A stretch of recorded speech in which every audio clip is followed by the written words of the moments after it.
All right, hello. Couple announcements. The exam has not been graded yet. I'll try to get them done before Wednesday's lecture. Hopefully you're going to hear from me about the exam tomorrow. We're going to have a quiz on Thursday. So quiz on Thursday. That's going to cover 7.3 and a 7.4. So again, you're going to have about 30 minutes to work on the quiz and 10 minutes to submit it, just like the two quizzes we had before. All right. Any questions or comments about the exam or the quiz?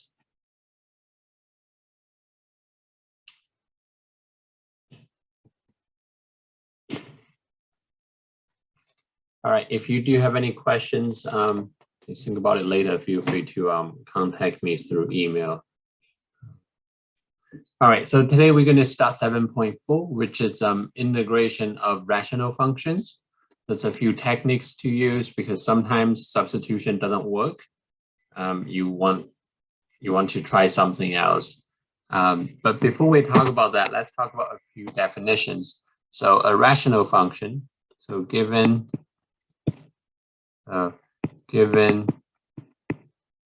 P of X and Q of X are polynomials,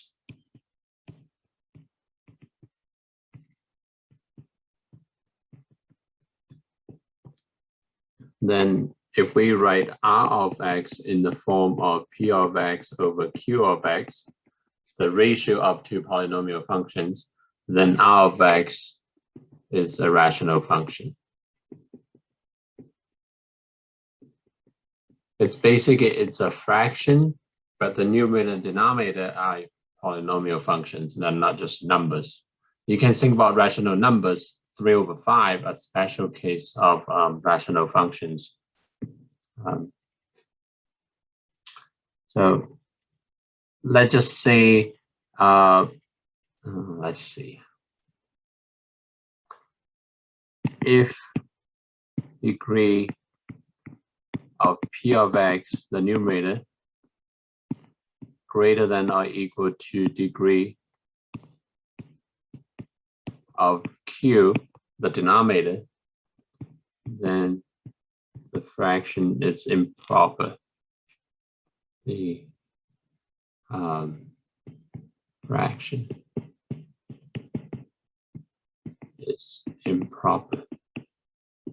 An example would be if you have x cubed divided by x squared, the degree of the numerator is bigger than the degree of the denominator. That's an improper fraction. If degree of the numerator is less than the degree of the denominator, then the fraction is proper.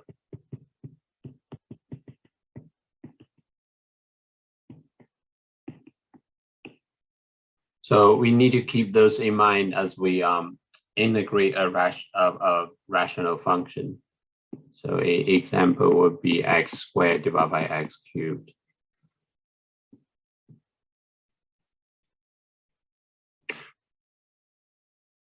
So the strategy is that whenever you're given a rational function, you try to integrate. So the first thing you want to do is you want to check the degree of the numerator and denominator.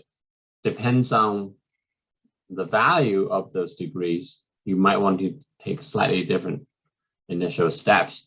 For example, if the fraction is improper, then you want to use long division first. So let me just write here. If the rational function is improper, use long division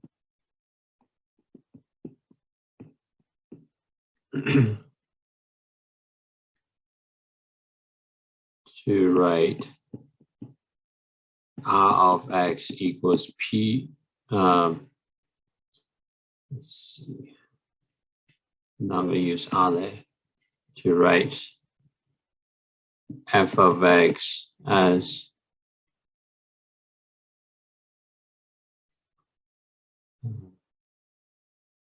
all right, let me redefine this. So to write f of x equals p of x over q of x as f of x equals s of x, which is just a polynomial function, plus remainder capital R of x divided by q of x.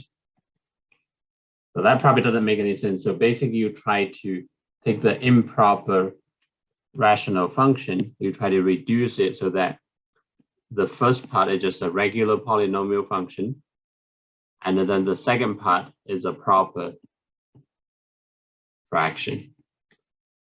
And the f itself is improper. So I'm going to use the first example to show you that. So for example, here I have given that the function to be x cubed plus x divided by x minus 1. And so we want to rewrite this so that the numerator has a degree less than the denominator. So we're going to set up the long division like we did with numbers. But when you set up long division, you have to include all the terms that's missing. So we have x cubed. So the next term will be x squared. So plus 0x squared because it's not there. So we put a 0 there.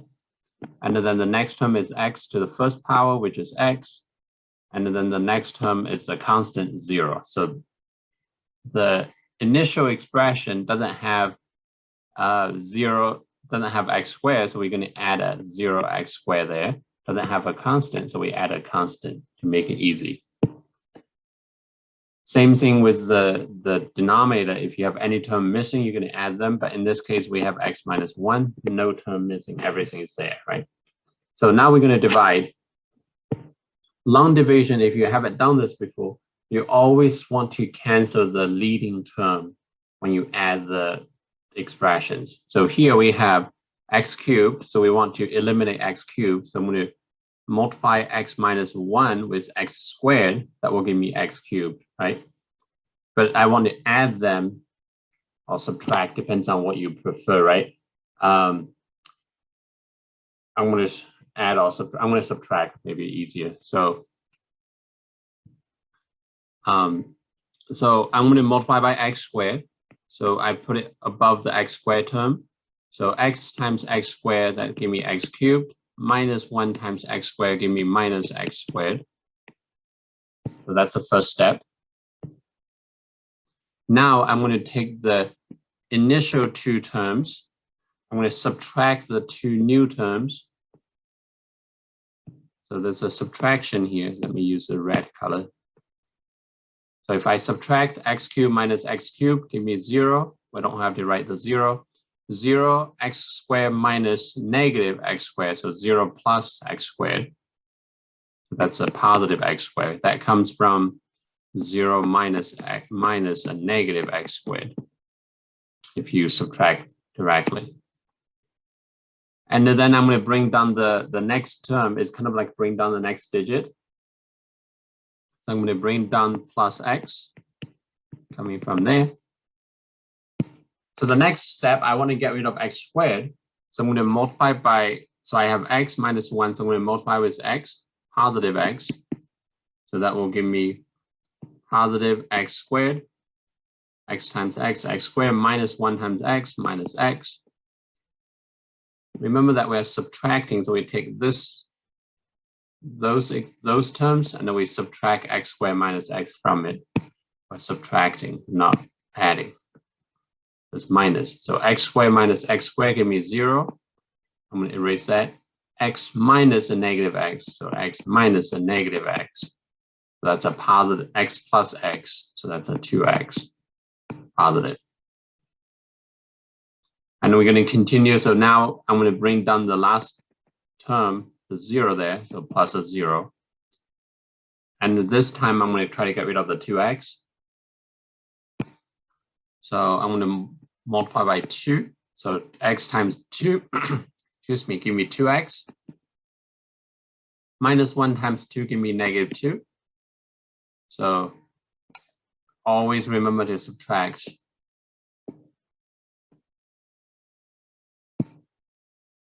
So 2x minus 2x, give me 0.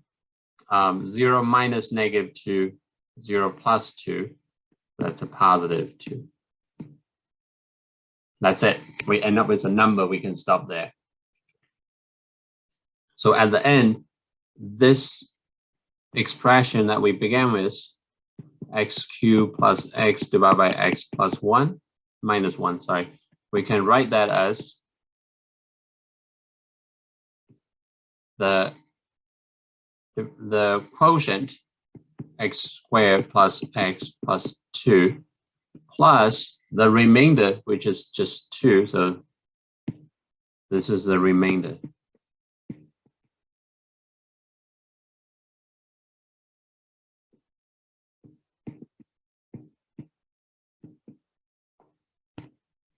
So that's 2, but then don't forget the divisor, which is x minus 2. So this part is a polynomial function. This part now is a proper fraction because the power of the numerator is less than the power of the denominator. So this is proper. This part is polynomial. So why is it x minus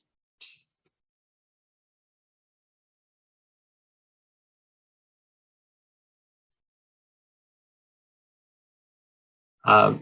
So why is it x minus 2? Sorry, x minus 1, thank you. Good catch. Yes, so that should be just x minus 1. No, I don't know why I wrote x minus 2. Thank you. The exam one will be graded sometime tomorrow. Will be available to you by Wednesday.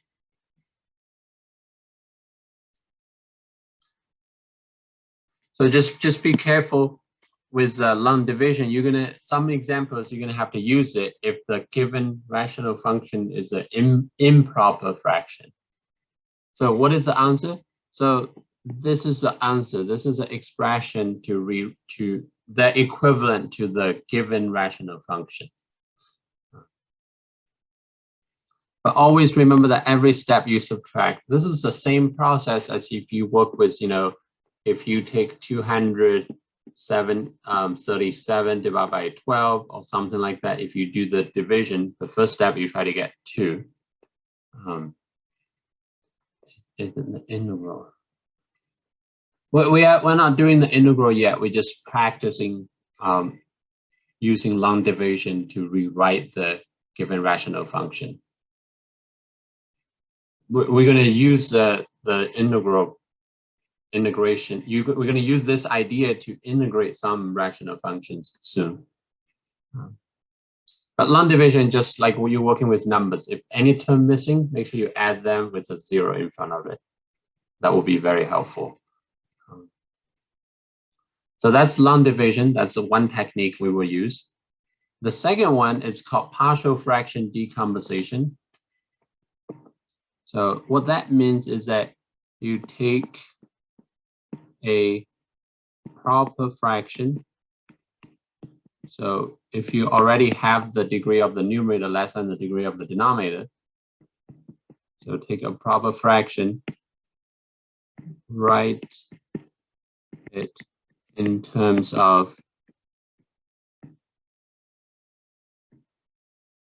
sum of simpler fractions.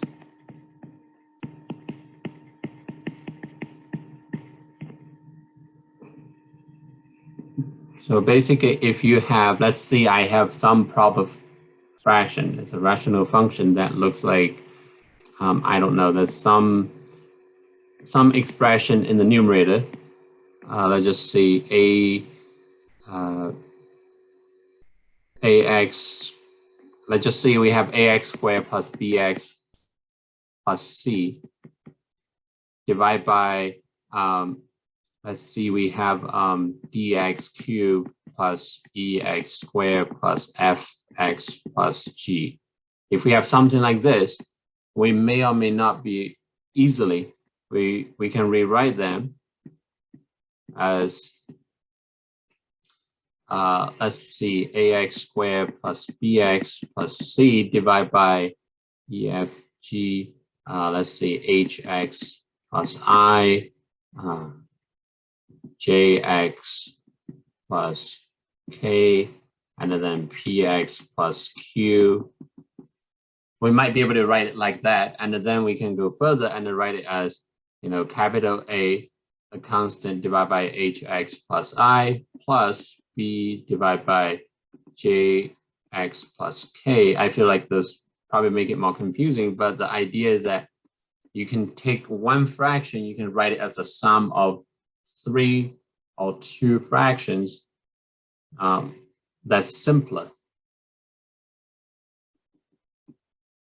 So that's the idea of partial fractions.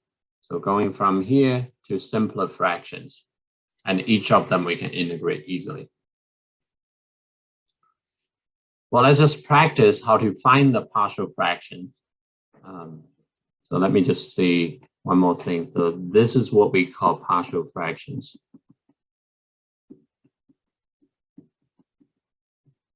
They're simpler than the original one that's given.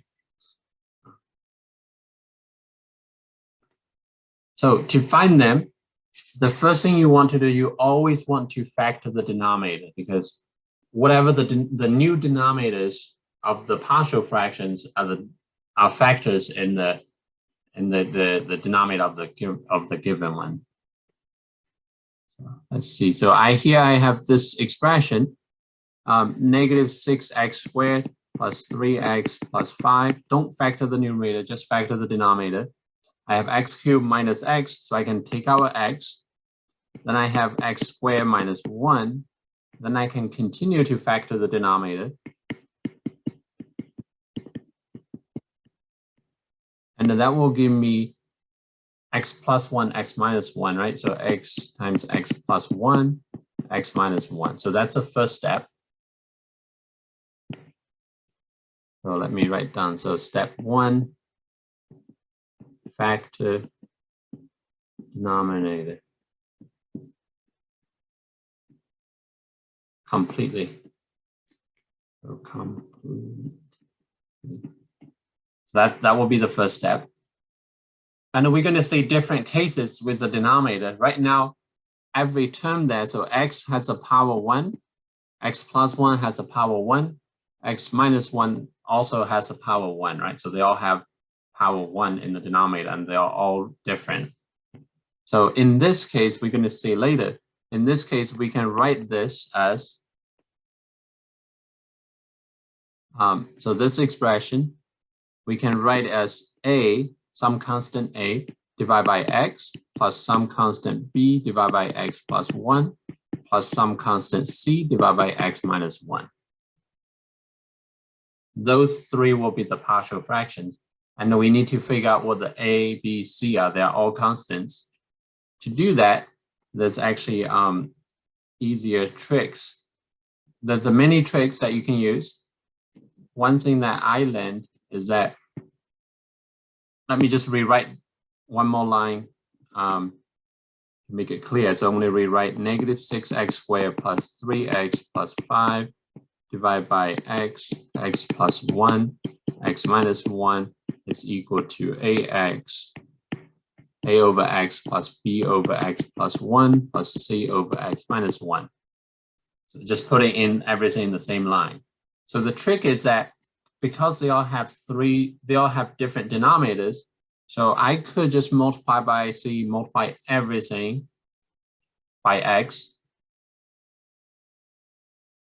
So let me just use a green here. So let's just say I'm going to multiply both sides by x, the denominator of the first fraction. If I do that, as you can see, the left side will give me negative 6x squared plus 3x plus 5. The x will cancel, x plus 1, x minus 1. The right side will just give me a by itself. And then the other two terms, they all have an x attached to it.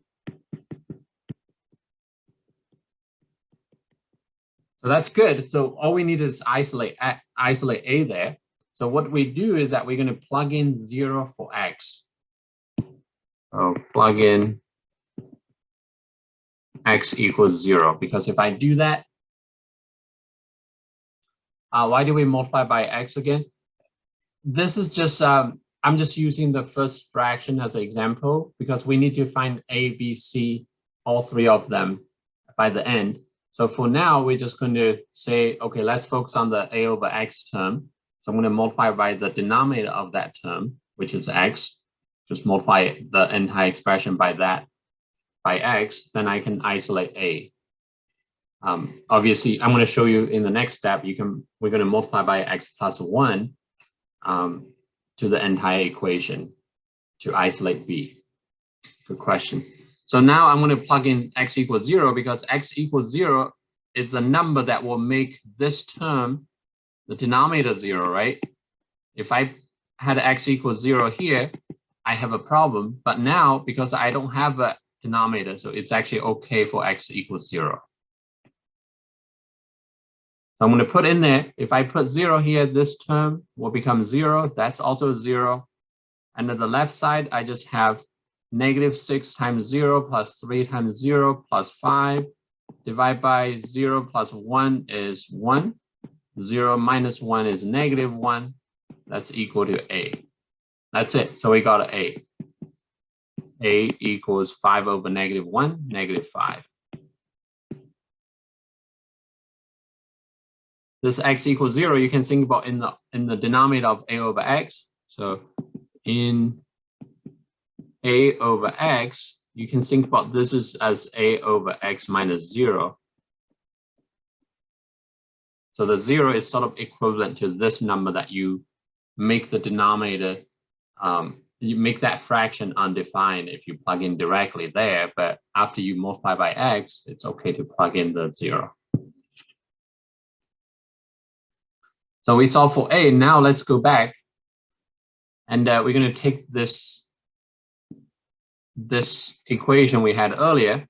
Instead of multiply by x, I'm going to multiply by the denominator of the second term, the middle term, x plus 1.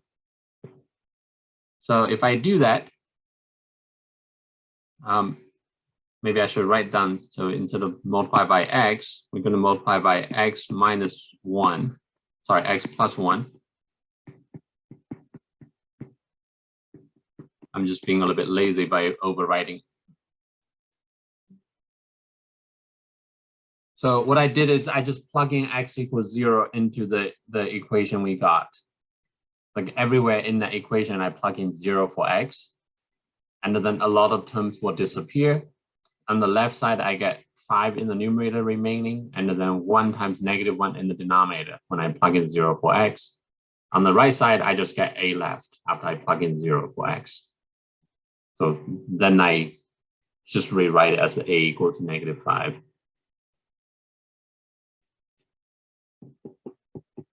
But now I'm going to take in the same expression and multiply by, instead of x, multiply by x plus 1.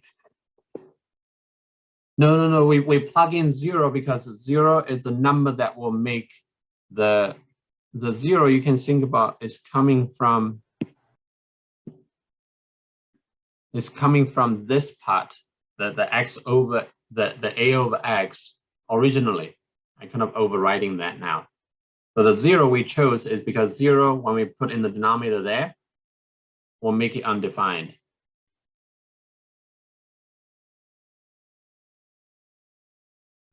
Well, we're not plugging 0 in there. So we take 0, we put in here, put into this equation.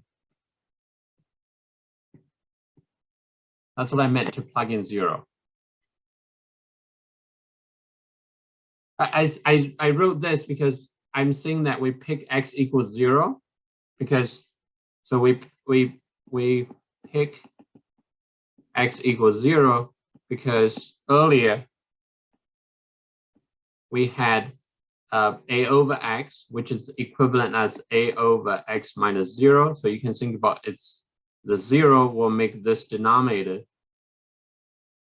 will make this denominator go to 0, right? If you put 0 minus 0 there, then a over 0 is undefined. So 0, x equals 0 is a value that will make the fraction undefined,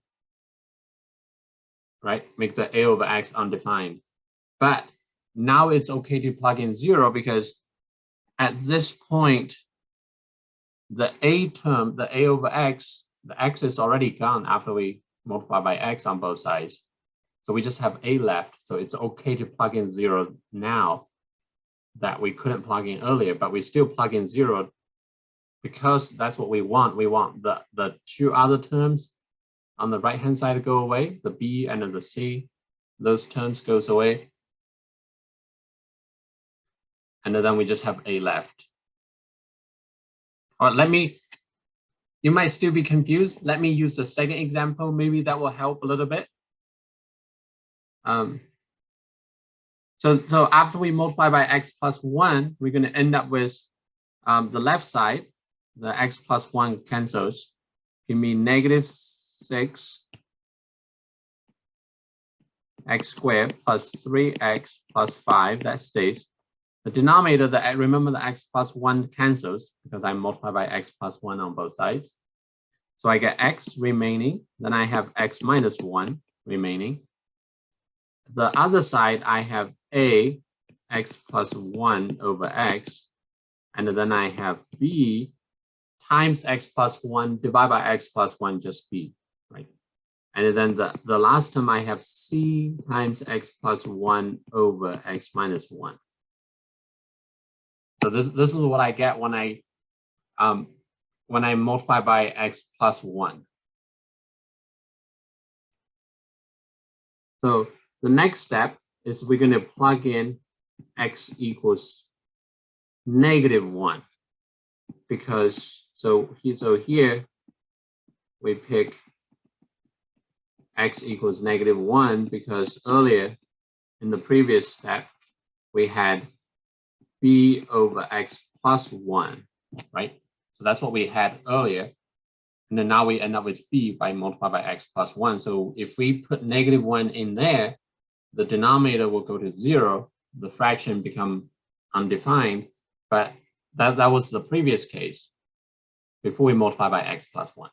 But now it's okay to plug in -1 because b is by itself now. If we put x equals -1, it doesn't change anything. The good thing is that because we multiply all terms by x plus 1, the a term will go to 0 now. The c term also go to 0 when we put in -1.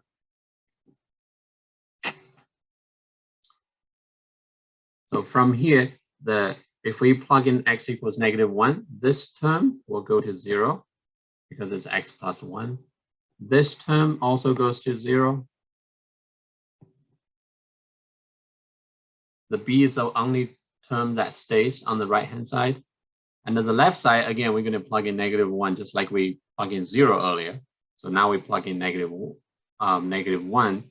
So I get -6 times -1 squared, which is 1, just -6, plus 3 times -1 plus a 5, divided by -1 times -1 minus 1. The a term goes away, the c term goes away, I get b left.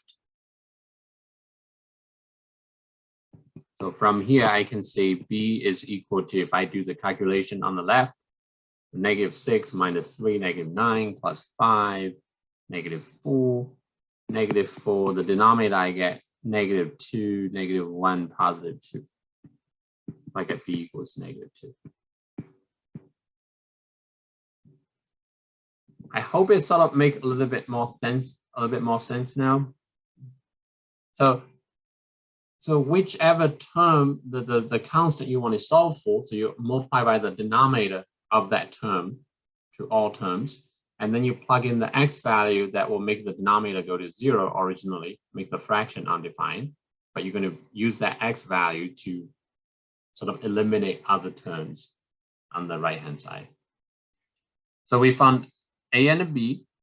Now we need to find c. So instead of erase things, let me go back to what we had earlier, the green part. So maybe I'll rewrite it just to make it clear. So here earlier we had this part, -6x squared plus 3x plus 5 divided by x plus 1 x minus 1 is equal to a over x plus b over x plus 1 plus c over x minus 1. We already found a and b. Now we need to find c. So I'm going to multiply by the denominator of c, which is x minus 1 on both sides. So multiply by x minus 1, x minus 1, x minus 1, x minus 1. Right? So let's simplify. So if I simplify now, the x minus 1 cancels. So I get negative 6x squared plus 3x plus 5 divided by x plus 1 is equal to a over x minus 1 plus b over x plus 1, x minus 1 plus c, just c left. At this point, we're gonna look back in the original term with c. The denominator is x minus 1. We want that to go to 0, so that fraction is undefined. So here we choose x equals positive 1. So if we put 1 there, we got a problem in the previous step. But it's okay to put in 1 now. If we put 1 for x, the a and the b term will go away. So if we put 1 for x, this term goes to 0. This term also goes to 0.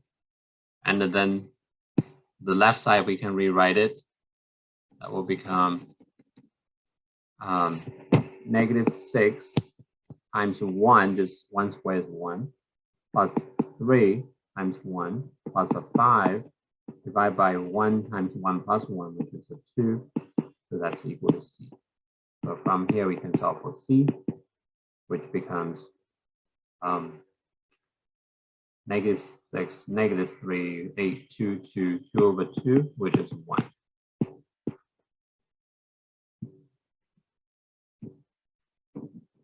So if I go back to the beginning, I can rewrite the given expression. Negative 6x squared plus 3x plus 5 over x cubed minus x. That we can write as 3 fractions. A, which is we found out to be negative 5. So negative 5 over x plus b. B is negative 2. Negative 2 over x plus 1 plus c. C is 1. So 1 over x minus 1. You can write the middle term as a negative 2 over x plus 1. The first term you can write as negative 5 over x. As you can see, this partial fraction process is what we call partial fraction decomposition. We take one fraction and we write as a sum of 3 simpler, much simpler fractions.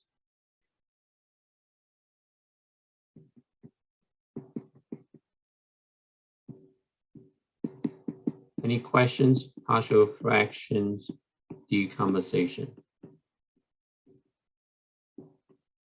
So we basically take something, we decompose it into 3 smaller terms, simpler terms.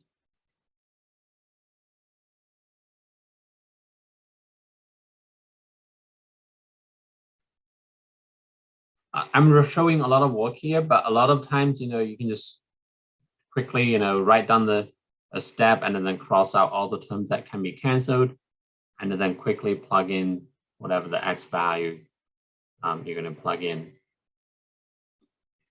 You probably don't end up with as much writing as I had.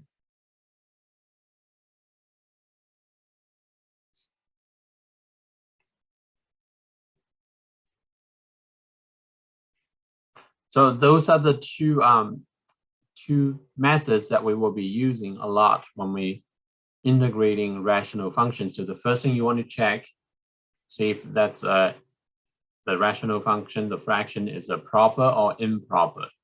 If the power of the numerator is higher, you need to use long division. There's something called synthetic division. I don't know how comfortable you are with that. You feel free to use that if you feel good about it. After you've done that, you get a proper fraction. You might want to use partial fraction decomposition. All right, any questions about those two processes before we actually using them?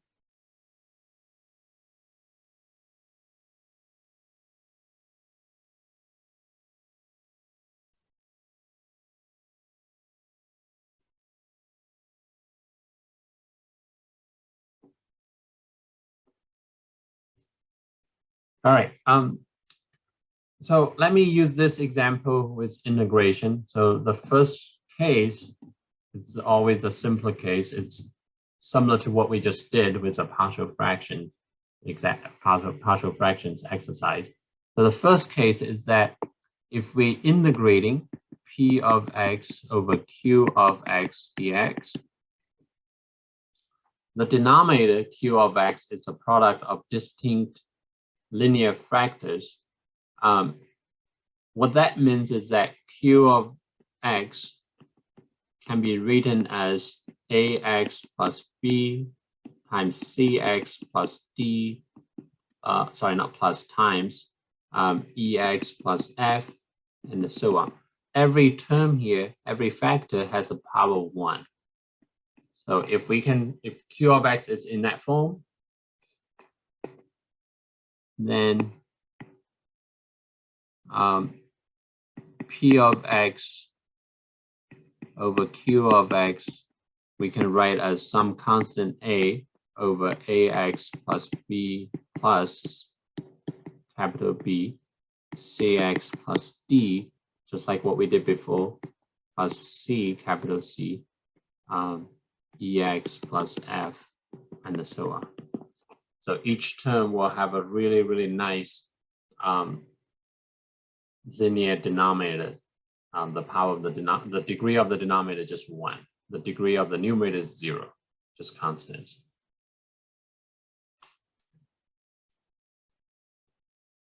So that's the first case. It's the simplest, but we always want to factor the denominator.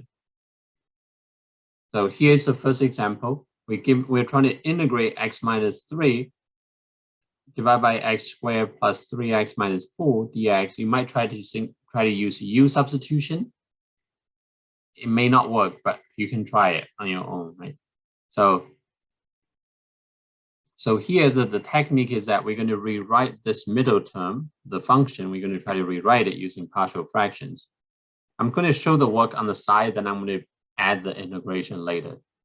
So x minus 3 divided by x squared plus 3x minus 4. So I'm going to factor the denominator. That will be the factor of -4, give me -1. No, -4, +1. +4, -1. X minus 1, x plus 4. Those are the factors. The numerator, I still have x minus 3. The next step is I'm going to rewrite this as some constant a. So if I move on, just to note that the power of x minus 1 is 1. The power of x plus 4 is also 1. So I can write nicely as a over the x minus 1 plus b over x plus 4. X minus 1 plus b over x plus 4. I just need to find a and the b. Just like what I did with the exercise, I'm going to do it a little bit quickly here. So the first thing I'm going to multiply by x minus 1 to all terms. If I do that, the x minus 1 cancels, goes away. So I end up with x minus 3 divided by x plus 4. And then I have a left. The other term, I still have the b, x plus 4, x minus 1. The value I'm going to pick for x, I'm going to pick x equals 1 because we had an x minus 1 in a over x minus 1.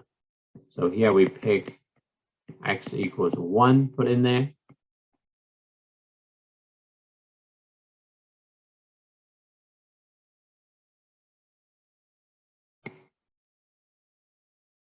Oh, yeah. Sorry, thank you.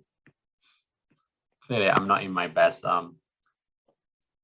condition here. Thank you for catching all the mistakes. Very helpful.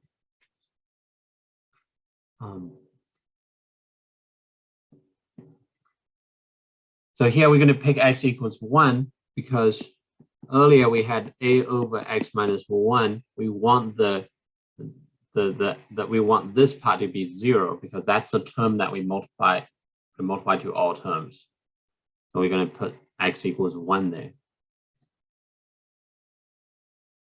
So if I put x equals 1, let's just looking at it, the b term, we have x minus 1. That term, if x equals 1, that just goes to 0. So I don't even have to worry about the b term.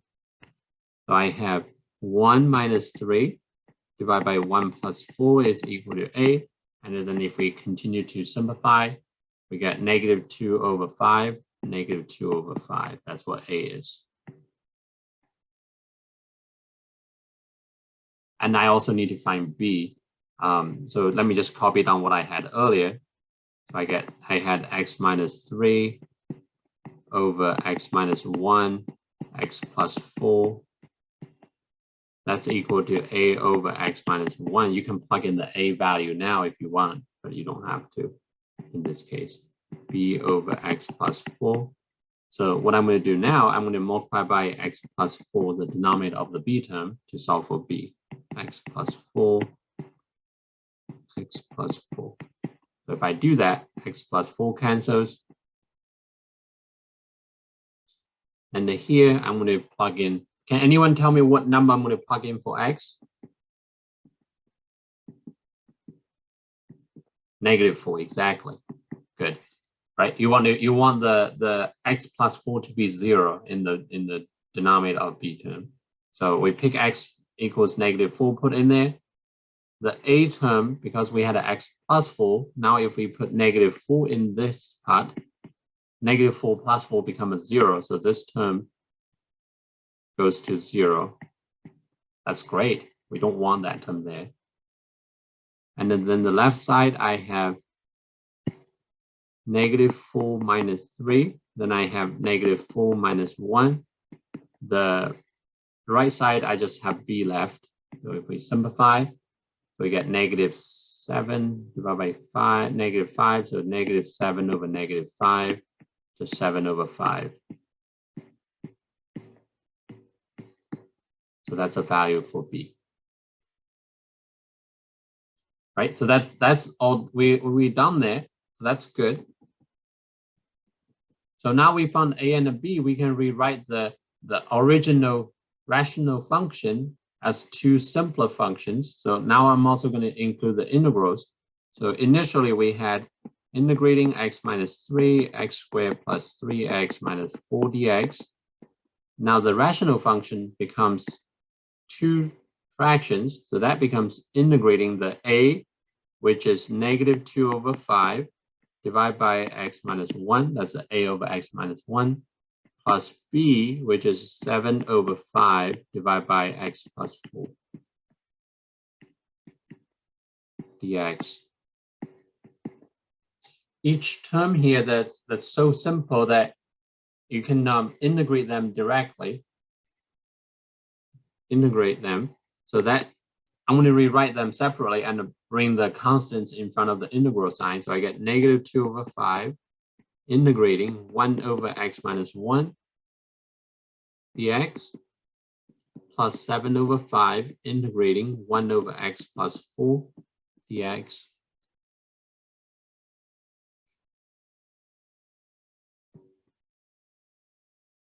And then if you remember that, if you don't know how to integrate 1 over x minus 1, you can call x minus 1 u. And that's just integrating 1 over u there. So that's negative 2 over 5. If we're integrating 1 over u, we get natural log absolute value of u, which is x minus 1. Plus 7 over 5. Again, we can call x plus 4u. So that's integrating 1 over u. So that's a natural log u, which is x plus 4. Don't forget a constant c at the end. So this is the antiderivative of the given rational function, which you wouldn't be able to integrate if you use u-substitution directly. And it's you can do a little bit tricks there and then try to use trig substitution, but I think it's going to take a little bit longer than this process.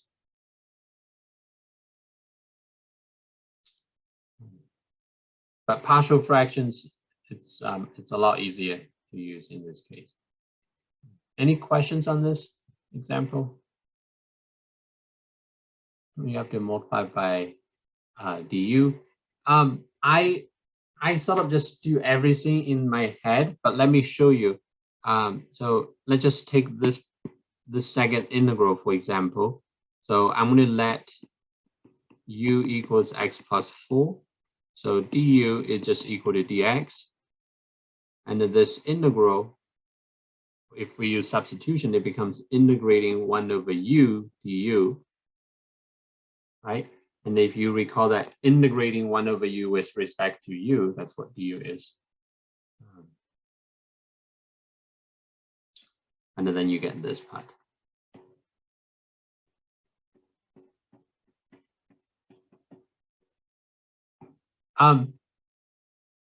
Let's see, if we use u substitution,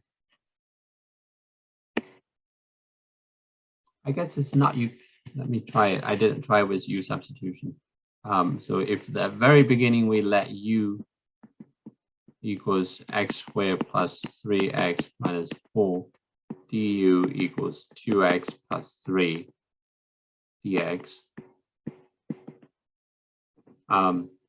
It's more challenging, right? I mean, you could put in there, so dx equals 1 over 2x plus 3 du.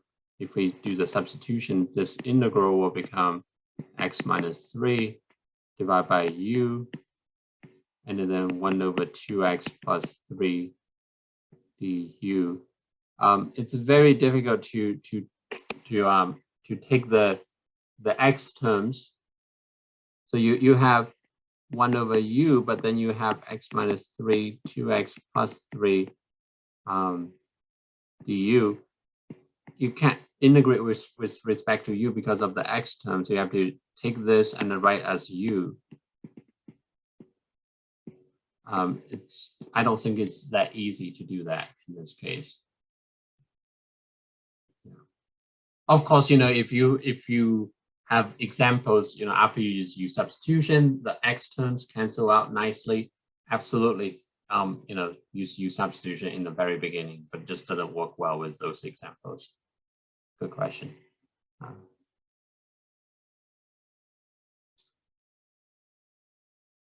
All right, so that's one example. The next example, I'm not going to do it because of the time I have. I would recommend that for you to try it on your own. It's really not that difficult. It's just like similar to the exercise we have done earlier. You have the denominator. Let me give you a hint. The denominator, that if you factor this part, it has factors x minus 1. I'm just going to copy it down from the notebook. If we have time, we can come back to this exercise. X minus 1, x minus 3, x minus 4. Those are the factors of the denominator. Then you can practice on your own.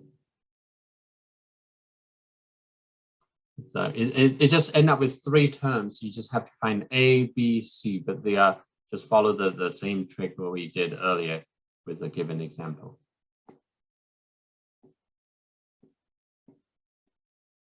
All right. So the second case is that the denominator has linear factors, but some of them are repeating. Can you use calculators to factor? I don't mind it. I think factoring at this point, I mean, obviously you kind of have to know how to do it, but to be honest, if you work on any calculus example, like it just for any other class, right? I don't think a factoring is it's essential to a calculus class. I mean, you have to know it, right? I mean, it's fundamental, but it's not the calculus part. So I'm okay if you use calculator to factor it, but just don't use calculator to do everything, right? Anyway. So the second case is the denominator q. Recall that we were integrating p of x over q of x dx. Now the q of x will look something like ax plus b maybe there's an exponent to there that's not 1. Let's just see ax b to the m, and then cx plus d to the n, and then ex plus f to the mn p or whatever, q u v w. I don't know, running out of letters there. So if you have something like that, the m, n, and w, they're more than 1. One of them is more than 1, right? So that's the case. We have repeated linear factors. That's still linear because it's ax plus b. Those are the factors. But then the power of them are more than 1. Does the homework involve this lesson? The homework I gave you, it didn't. But I'm about to assign you a new homework today. Not a lot, just like a 5, 6, or 7 questions on this topic for you to practice, because this material will be on the quiz coming up. So I want you to get some practice before Thursday's quiz. So if we have this case, then you have to be careful. Let's just see. Let's just make one of them, not 1. Let's just say m is some constant m, so m is greater than 1, and the c and the d both have power 1. So we don't have to worry about them too much. So then the p of x over q of x, we can write it as some constant a over ax plus b, like we did before, plus, because the power of ax plus b is m is more than 1, then you have to use b over ax plus b squared plus c ax plus b cubed. So you basically have to increase the denominator, the term with the ax plus b in the denominator, to increase the exponent by 1 each time until you reach some constant, let's call it d over ax plus b to the m. And then you continue with the cx plus d, and then f ex plus f. So those terms, they happen because of the power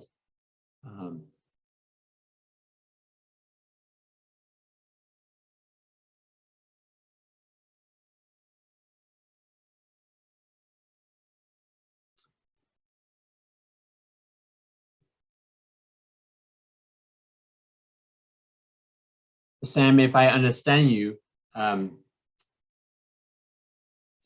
the terms, the beginning terms, they all coming from the ax plus b to the m term in the denominator, but you always increase the denominator exponent by 1 each time. So yeah, you're right. So you have x to the first power in the first fraction.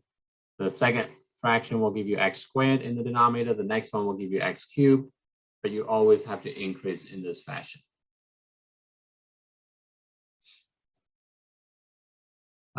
It make a little bit more sense if I use the example, but that's generally how we break them down. So just keep in mind that those terms give you extra terms. So it's not just one term. I actually have a lot of terms, depends on the power. So let me use this example. The example I have is, the first one is, we have integrating 4x over x cubed minus 1 minus x squared minus x plus 1. I'm just going to focus on the rational function. I get 4x divided by x cubed minus x squared minus x plus 1. And I already know that one of the factor, I believe, if we put, so just in case you haven't seen this before, if you have some denominator nice like this, one of the x values will make the denominator equal 0 coming from the factors of positive 1 plus minus 1. One of the values, either plus 1 or minus 1 or both, will make the denominator equal 0. That's just one of the rules you learned in high school. I forgot what it was called. So if I just put 1 there, I know that I get 0. So I know x plus 1 is a root. X plus 1 is a factor. In fact, if we put minus 1 in there, it's also going to give me 0. So x minus 1 is also a factor. I forgot. I think it's x minus 1 squared.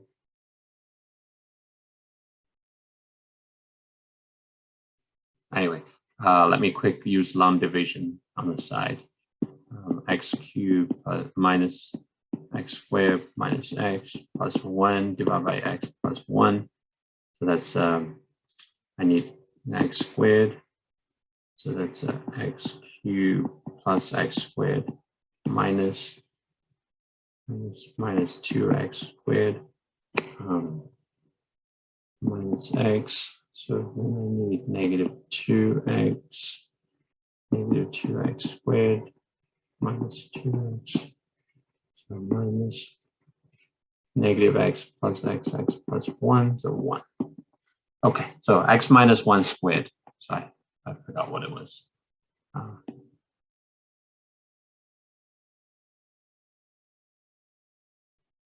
But obviously, if some of you use a computer to do it, you probably got it a lot faster than I did. So anyway, so that's what I have.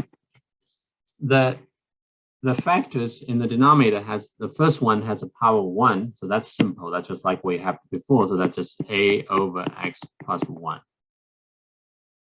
But then the second term has the power 2 there. So this is a 2. So it's not just b over x minus 1 squared. You have to write as b over x minus 1 first, and then increase the denominator. So that's a c over x minus 1 squared. So this is 2 terms, not just 1 term there.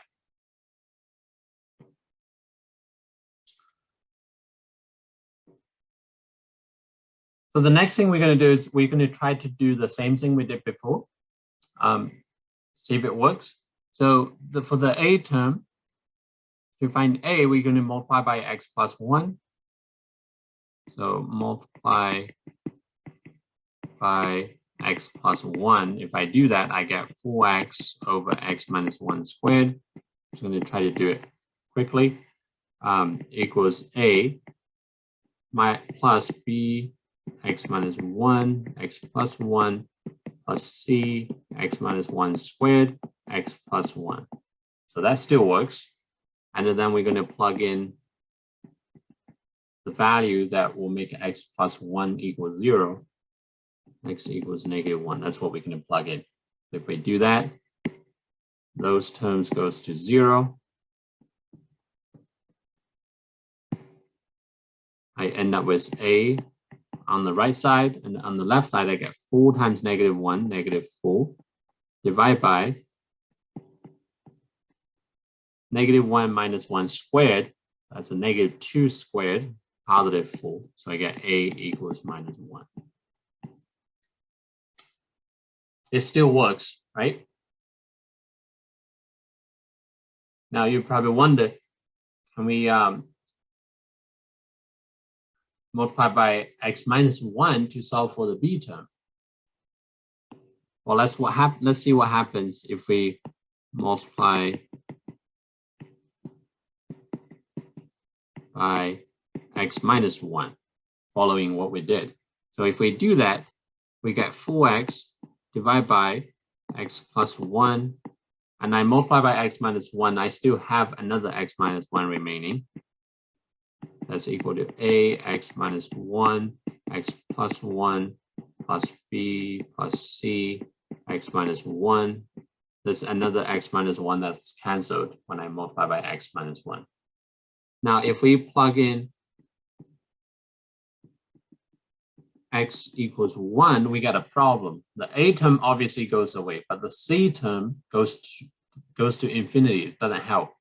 Same thing with the term on the left, it doesn't help, right? So this one goes to 0, this also goes to 0 in the denominator, but the fraction goes to infinity. So we cannot isolate b there. Oh, so this doesn't work. So this is a part you have to be very careful. If you have something like this, you try to get a first because the denominator of a is unique. And then you try to get c next. But the b term, you have to do more work to find it.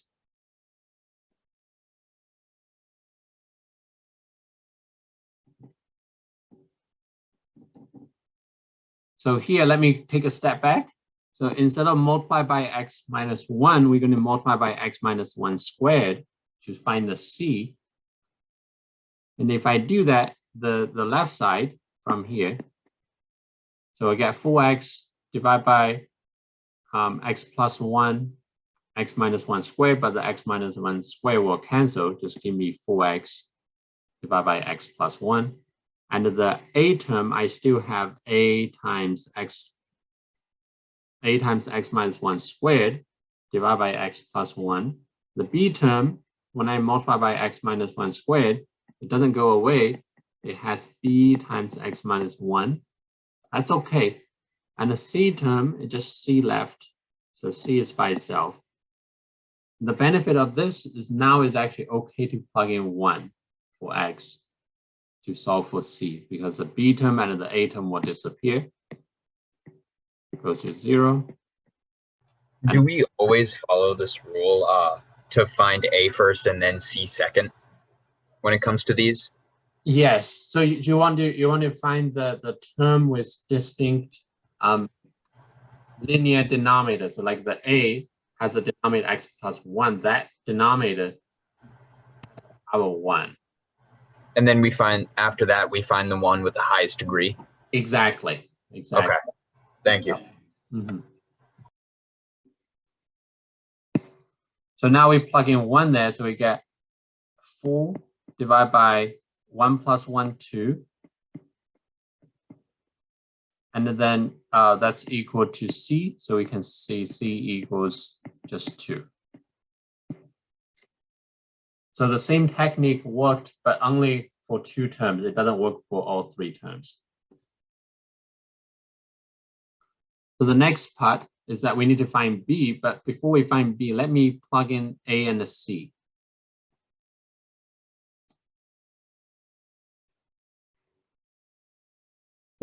So if I plug in a and a c, I have 4x over x plus 1, x minus 1 squared. That's equal to a. A we had is negative 1, so I'm going to write as negative 1 over x. You can just write as negative 1 over x plus 1 plus b, we don't know, x minus 1 plus c, which we had is 2 over x minus 1 squared.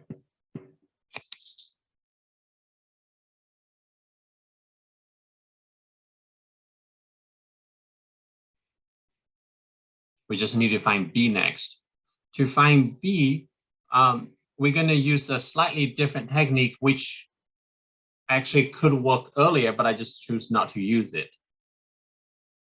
To find b, what we're going to do is that we're going to multiply by the denominator on the left side. So this entire expression, we're going to multiply to every term so that the left side doesn't have a denominator, only the numerator. You can also think about its common denominator on the right side. It's the same idea. So if you common denominator on the right-hand side, you get the same denominator as the left side, right? And then you end up with a new numerator, set it equal to 4x. It's the same. So I'm going to multiply this 3 terms on both sides. So if I multiply that the denominator on both sides, I only have 4x on the left side. And then the negative 1 over the a term, right? The a over x plus 1, that term, the negative 1 over x plus 1. If I multiply by the let me highlight it. If I multiply by this denominator, the x plus 1 will cancel. Give me -1 times x minus 1 squared, because the x plus 1 cancels. And then plus b, the b term, I had a x minus 1 in the denominator, but if I multiply with the denominator on the left, I get x plus 1 and x minus 1 remaining. So I'm just doing this a little bit quicker now.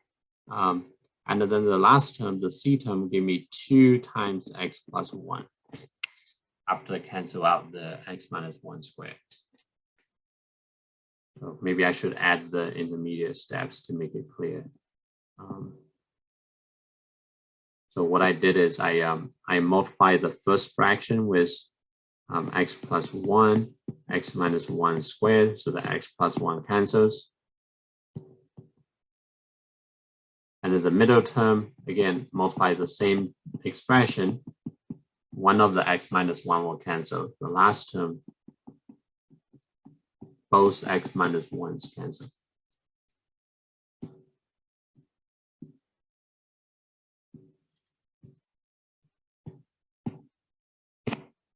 So I end up with a new expression. So now what I'm going to do is I'm just going to expand the right-hand side completely. So we're going to expand because we need to find b there. So we basically expand the right side and then match it with the terms on the left side. They should be identical both sides right after you expand it. So if I'm going to do this. So I get -1 times x squared minus 2x plus 1 plus b times x squared minus 1. And then the last term distribute the 2, I get 2x plus 2. So if I'm a little bit careful here, I get -x squared. Minus, that's a plus 2x minus 1 plus bx squared minus b plus 2x plus 2. So simplify a little bit. You actually don't need to simplify because it's up to you. You can simplify. So I get -1 plus bx squared. The 2x, that's positive 4x. And then we have -1 minus b plus 2. So just putting the term, combined like terms, basically. So now with the right-hand side, we have an x squared term, but the left-hand side, we don't have the x squared. So that's a 0x squared. So we need to make sure that the x squared term is 0 on the right-hand side. So we get 0 equals -1 plus b. We can solve for b there. And then the left side, we have a 4x. The right side, we also have a 4x. So 4x equals 4x, 4 equals 4. That's already good. So that's sort of like the check. If one of the terms have different coefficients, that means you did something wrong there. They have to match. And then the constant term, the left side, I have a 0. So I get 0 is equal to -1 minus b plus 2. So whatever we solve for b here, it should satisfy the last equation as well. So let's solve for b. So b equals 1, right? So the -1 plus 1 equals 0. And then if we put in there, it still works. So that's a good sign. So b equals 1.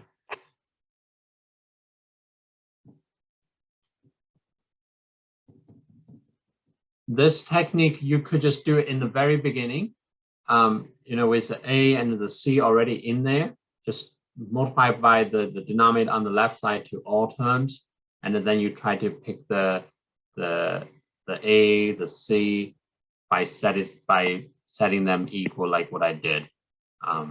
It works too. B in two different places because B is with the x squared. B is also with a constant. So here, I had a b times x squared minus 1, so that gave me b with the x squared. and the b with just by itself, negative b. That is okay to have them in different places. This is just in the expansion, right? It just means that b is the coefficient of the x squared term, and the b is also in the constant term. It doesn't matter, as long as the one value b you have by solving one of the equations satisfy the other one, then you're good.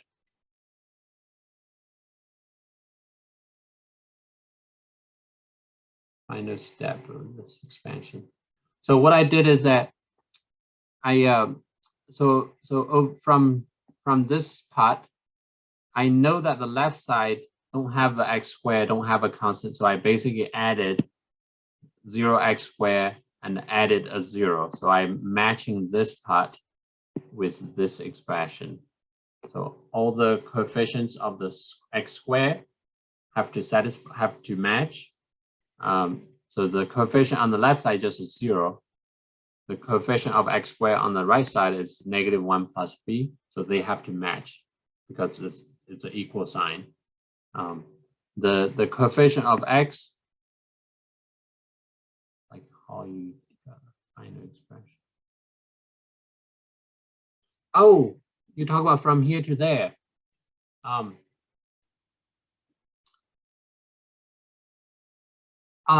What I did there is I combined like terms. So I took the -1x squared and then the bx squared. I combined like terms,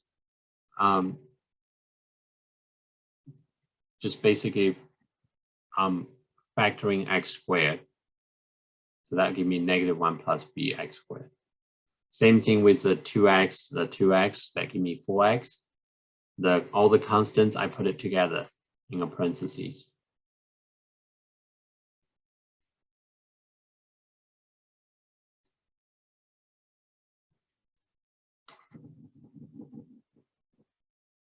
Any other questions? Those are good questions.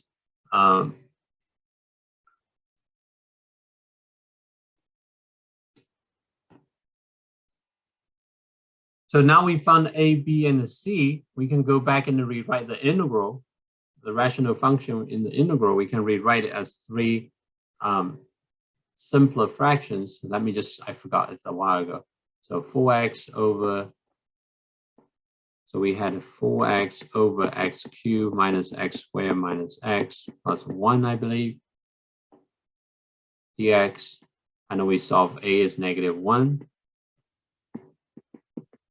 So a is -1, so we're integrating -1 over the denominator of a is x plus 1. And then b we solved is 1. The denominator of b is x minus 1. And then the denominator of the c is 2. The denominator of that is x minus 1 squared dx.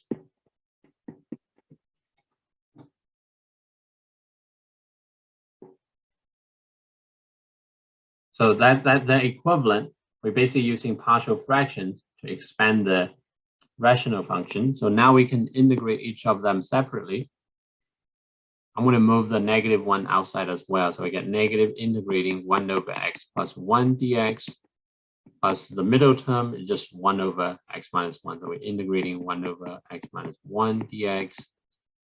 The last term, I'm going to bring 2 outside, 2 integrating 1 over x minus 1 squared dx. So from here, you can use u-substitution, just like we did earlier, to integrate, right? If you call u equals, so maybe I just note here. So if we let u equals x plus 1, we get integrating 1 over u du. So that's a natural log of absolute value of u. So we get negative natural log of absolute value x plus 1 from the first term. The next term, we can let u equals x minus 1. Again, we get integrating 1 over u. So that's a plus natural log of absolute value of u, x minus 1. Now, how about the 2 term, the 2 times the integral? Again, you can use u substitution there. u equals x minus 1. You get 1 over u squared du, right? So if you integrate 1 over u squared du, you should be okay to integrate that. That's just integrating u to the negative 2 du,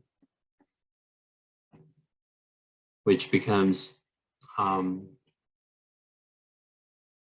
u to the minus 1 and negative. So negative u to the minus 1, x minus 1 to the minus 1, plus a constant c. So that's the benefit of partial fractions. After you break the rational function into a lot of simpler fractions, then each of the terms, it's a lot easier to, usually they're a lot easier to integrate.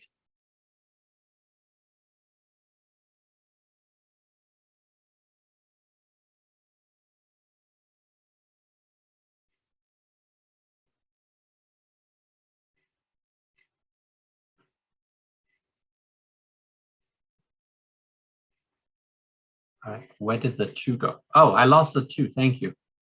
Yes, good point. So here's a 2. Thank you. I'm not going to add it to the c because if I put it to the c, again, 2c is just a constant, right? So it's just an arbitrary constant that we don't know what it is yet. Could be any numbers for now. So thank you.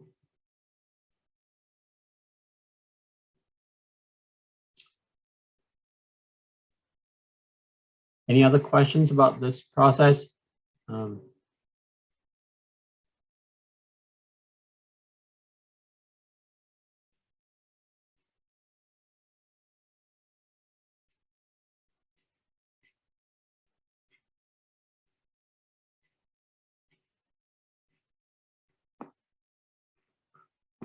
Well, let me ask you this. So here's another example I gave you. I wasn't planning on going over it, but let me just ask you for this example, be there.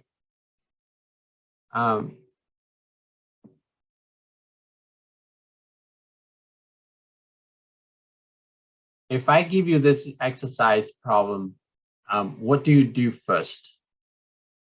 Do we find the partial fractions first, or do we use long division first? Which one goes first? Division, right? Yes. So that's the before you use partial fractions, whenever you have a rational function given, always check the degree of the numerator. So here the degree of the numerator is 4. That's the highest power, right? And the degree of the denominator is only 3. So the numerator has a higher degree than the denominator. So we're going to use long division to write as a polynomial and then the proper fraction. Maybe I should do this with you just as a practice.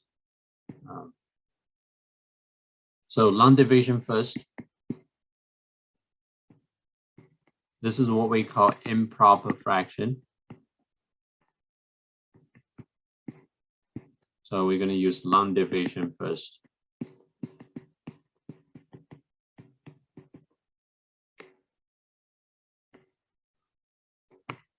So let me just do this. I'm going to just do the normal long division I'm going to do it on the side. So I have x to the 4th plus, I don't have x cubed, so I'm going to add an x cubed, 0x cubed, plus 4x squared, plus x minus 5, 4, 3, 2, 1, 0. Yep.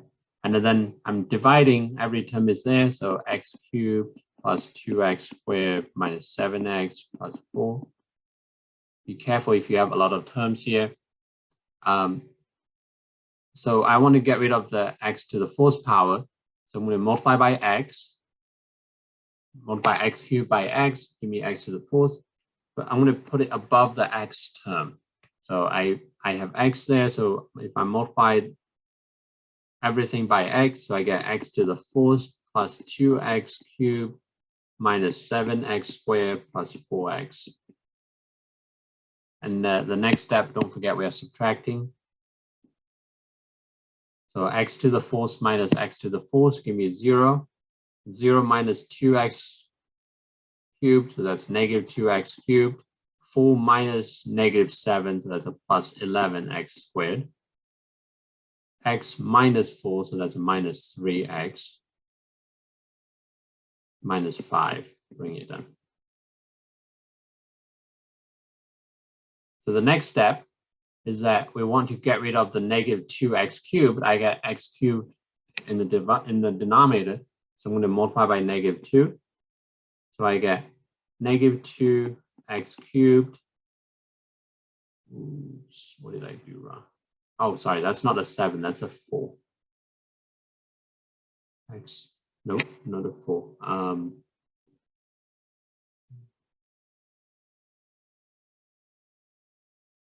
I copied the question incorrectly. Oh no, I did it right, sorry. Just double check, I thought I did something wrong. All right, I think it's right. 4 minus negative 7, 11. So that's negative 2 cubed, negative 2 times 2, that's a negative 4x squared. And then 2 times negative 7 plus 14x. Negative 2 times 4, that's a negative 8. And then we are subtracting. So negative 2x cubed minus negative 2x cubed, so that gives me 0. 11 minus negative 4, that's a positive 11 plus 4, positive 15x squared. And then we have negative 3 minus 14, that's a negative 17x. Negative 5 minus negative 8 plus 8. No, not plus 8. Negative 5 plus 8, that's a positive 3. That's it. We cannot do more division, so this is the remainder. This is the divisor. That's just the quotient. So this expression we can write as x minus 2 plus the remainder, which is 15x squared. I hope I didn't make a mistake. Minus 17x plus 3, all divided by the divisor. It's still the same. X cubed plus 2x squared minus 7x plus 4 dx. So the benefit of this is that now we have a proper fraction, which we can apply the partial fraction rules. And to the left, we get x minus 2, which we can integrate directly because that's just a polynomial. That's easy. And this part, we can use partial fractions. I'm a little bit lazy to write everything there. So let me erase this. So let me make a note. So this part, we can integrate directly.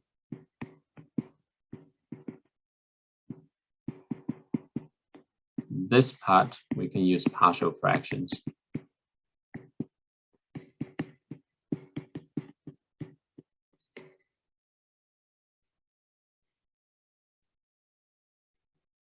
And to use partial fractions, I'm just gonna, I think I did it right, but I'm not sure.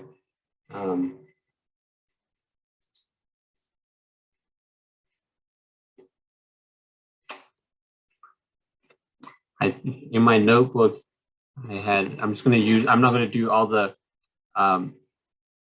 factoring in the denominator, but you can try, because in this form, so the factors depends on what it is. So if you pick x values, say you pick factors from 4, that's a plus minus 1, plus minus 2, plus minus 4. One of them or multiples of them will make the denominator 0. But I'm not going to do that here. Just running out of time. But if you have any questions or if you want more practice on that subject, that topic, you can let me know. So I'm just going to copy it directly from my notebook. So the factors are x plus 4 and the x minus 1 squared. So this term we can write as 15x squared minus 17x plus 3 divided by x plus 4, x minus 1 squared.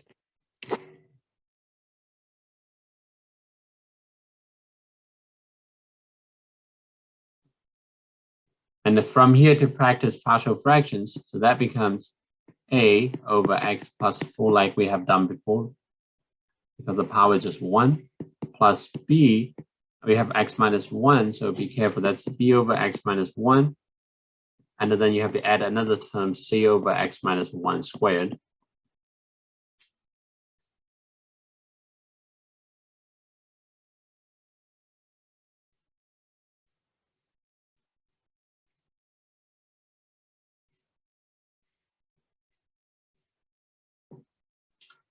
And I'm going to do it quickly. I'm not going to show all the steps here. So the first thing is we're going to multiply by x plus 4.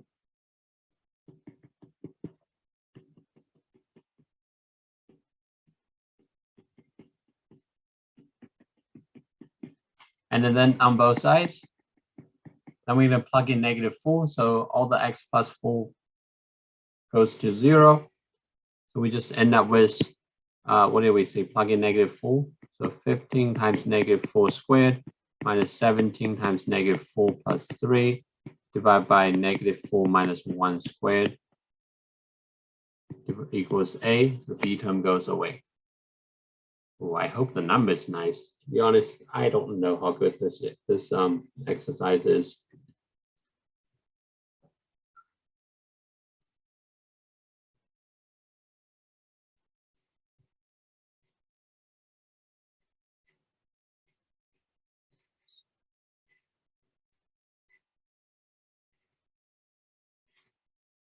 Actually, I'm going to give up on A.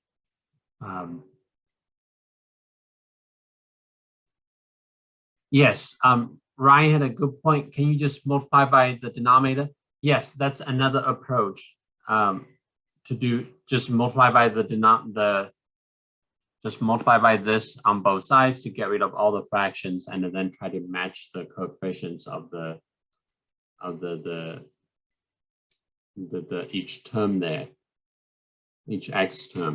So that's one way, but this is another way. I think I might be wrong here. So I think this is a quick way to get A and a C. But then again, you have to find B, right? So anyway, so from here, you can solve for A. I don't know what A is. And then we're going to multiply by x minus 1 squared to get C.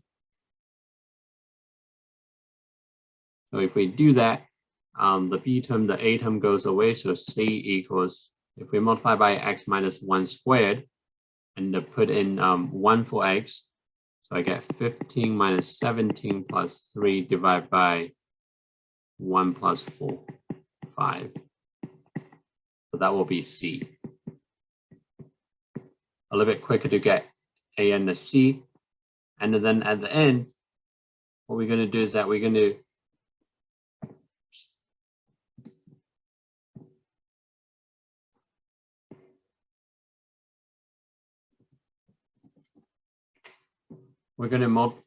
multiply by the fraction, but with A and the C we already find. In this case, it's problematic because I don't know what A and C is.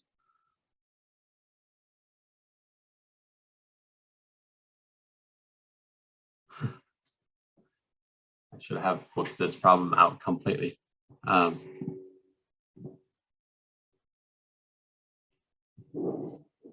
Anyway, I might have to stop here because I don't know. I don't want to work with a lot of fractions, nasty fractions here. Hopefully, it's not too bad. So the next step is multiply by the denominator on the left to all terms. So you get 15x squared minus 17x plus 3. That's assuming that you already know what A is.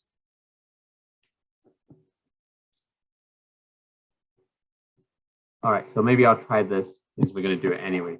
So A times x plus 4, A over x plus 4 So that will cancel x minus 1 squared plus b times x plus 4 x minus 1 plus c times x minus 1 square cancels, give me x plus 4. And then we're going to expand the right side. So that's a times x squared minus 2x plus 1 plus b times x squared minus x plus 4x as a plus 3x minus 4 plus cx plus 4c.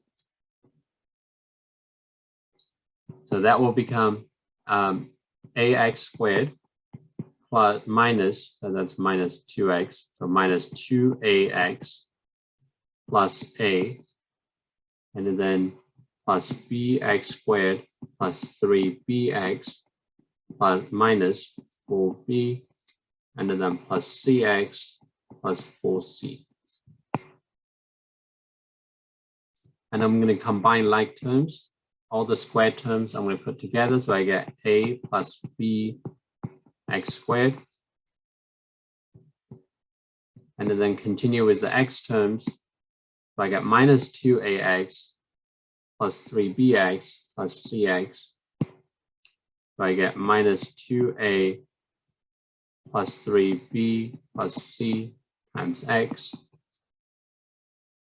And all the constants at the end I'm going to put together. So I get a minus 4b plus 4c.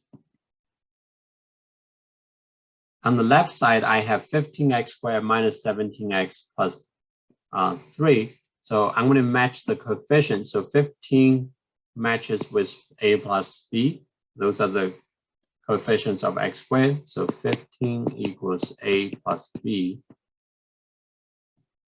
And then negative 17 is the coefficient of x term. So that matches negative 17 matches with negative 2a plus 3b plus c. The constant 3 matches with a minus 4b plus 4c. So from here, we could just solve for a, b, c because we get 3 equations, 3 variables. So earlier, if we had a and a c solved, this part will be a little bit more easier to find b, right? We just need to make sure that b works. But if we don't know a and a c, we can still solve it by using substitution. For example, so the first equation, I guess it really doesn't matter. You can use substitution or elimination, whichever works. I'm trying to think. So we could just solve for b here and put in the next 2 equations. So b equals 15 minus a, and then we're going to put in the second equation and the third equation. We get negative 17 equals negative 2a plus 3 times 15 minus a plus c. Should I have chosen this example? 3 equals a minus 4 times 15 minus a plus 4c. And if we simplify a bit,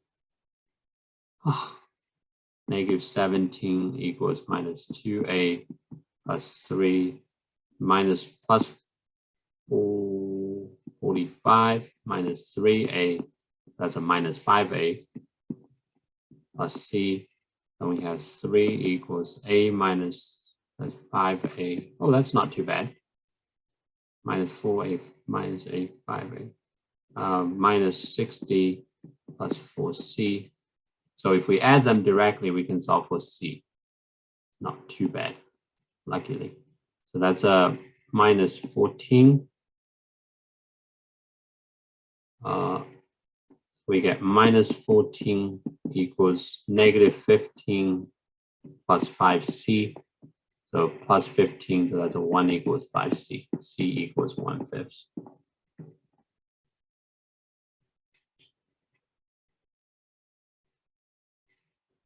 Okay, for the c, the demonstrator is x plus 4. No, for the c, the denominator denominator I had for C is x minus 1 squared, same. So that's the denominator. Fun fact, B equals 15 minus. All right, B, okay. So B is not a nice fraction. Yeah. Okay. So I guess A ends up to be, if you solve for A ends up to be 311 over 25. And the B equals 15 minus that.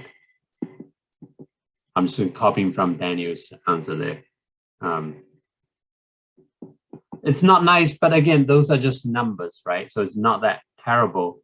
Let me finish this problem, then I'm going to stop here. I want to show you that those numbers doesn't matter. So whatever the B is,